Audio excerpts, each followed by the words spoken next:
एक सबस्टेशन में हम हमेशा कुछ रिएक्टर को कैपेसिटर बैंक के साथ जुड़े हुए देखते हैं। अब सवाल ये उठता है कि ये रिएक्टर कैपेसिटर बैंक के साथ क्यों जुड़े होते हैं। तो सबसे पहले इन रिएक्टर की जरूरत समझने के लिए हमें कैपेसिटर बैंक या कैपेसिटर के बेसिक बिहेवियर को समझना होगा। मान लीजिए ये एक कैपेसिटर है, मतलब एक कैपेसिटर बैंक, और ये एक सर्किट ब्रेकर है, और ये वाला हिस्सा बाकी पावर सिस्टम का है।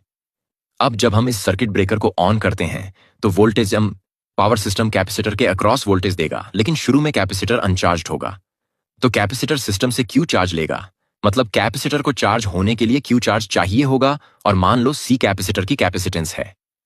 बेसिक फॉर्मूला से पता है कि Q बराबर C गुणा V।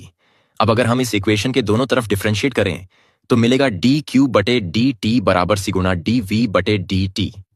अब ये dQ बटे dt क्या है? dQ बटे dt दरअसल करंट है, तो हम लिख सकते हैं करंट I बराबर C गुणा dV बटे dt। ये I क्या है? ये I दरअसल कैपेसिटर बैंक को ऑन करते वक्त उसके अंदर से जो करंट बहता है उसे कैपेसिटर का चार्जिंग करंट कहते हैं। जब कैपेसिटर बिल्कुल खाली होता है तब उस पर कोई वोल्टेज नहीं होता, लेकिन जैसे ही हम सर्किट ब्रेकर ऑन करते हैं सिस्टम का वोल्टेज कैपेसिटर बैंक के टर्मिनल्स पर आ जाता है और कैपेसिटर अंदर चार्ज जमा करके सिस्टम वोल्टेज हासिल कर लेता है। ये सब 1 सेकंड के बहुत छोटे हिस्से में हो जाता है।